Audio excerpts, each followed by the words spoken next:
मैं डॉक्टर उमा शर्मा फिर से आपको काफ़ी बातों में स्वागत करती हूँ। आज मैं एक खास शब्द लेकर आपके सम्मुख आई हूँ। वह शब्द है डर। डर डर शब्द सुनते ही आपको क्या याद आ रहा है?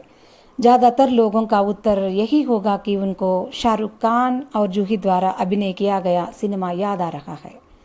यह सिनेमा के अलावा भी कुछ अन्य डर के बारे में भी शायद आप सोचते होंगे।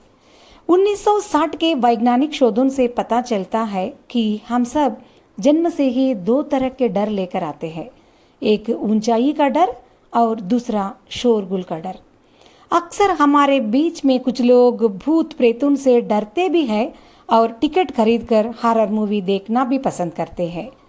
फिलहाल हम सब एक कोरोना नामक वायरस को लेकर डरते हैं, उसी के बारे में चिंतित भी है, साथ में उसको लेकर मजाक भी करते हैं। आपको पता है, आज अमेरिका में 25% से ज़्यादा लोग पब्लिक स्पीकिंग से डरते हैं। डर को मन से समूल मिटाने वाला शब्द है आशा यानी होप, आस्था यानी ट्रस्ट।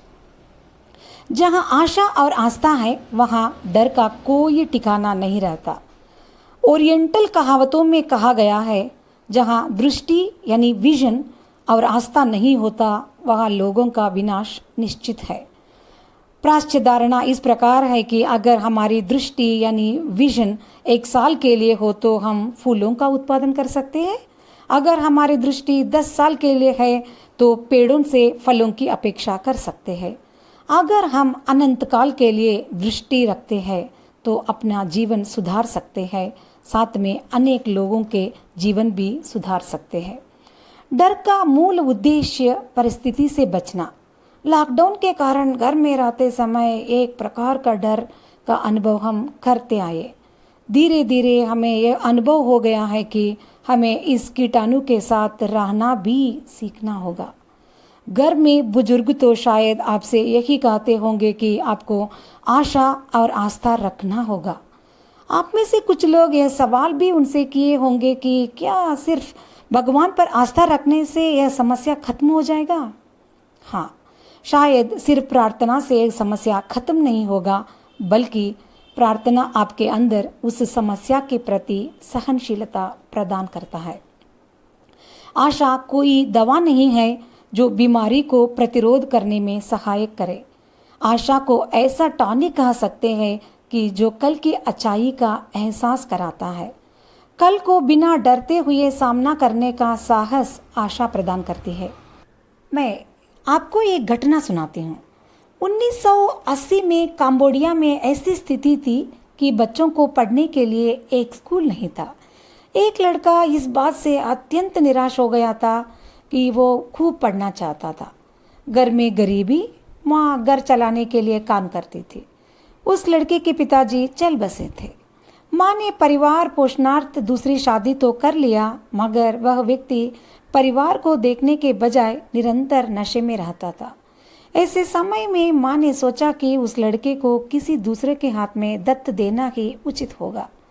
वह लड़का बौद्ध भिक्षुक बन गया और भिक्षाटन करने लगा था, मगर उसमें पढ़ने की आशा वैसी ही बनी हुई थी।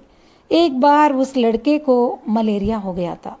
उसके पास जो कुछ बची कुची रकम थी वह सब चिकित्सा के लिए खर्च हो गया था। अब उसके पास एक ही चाह बच गई कि वह एक बार दलाई लामा की किताब को हाथ में लेकर मरना चाहता था।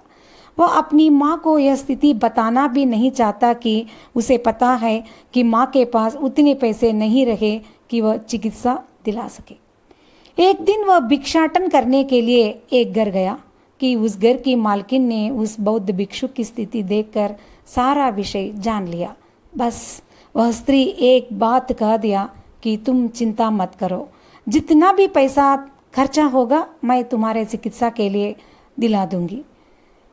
बस वह दयापूर्ण वाक्य उस लड़के में एक नई आशा जगा दी। वह धीरे धीरे स्वस्थ होने लगा।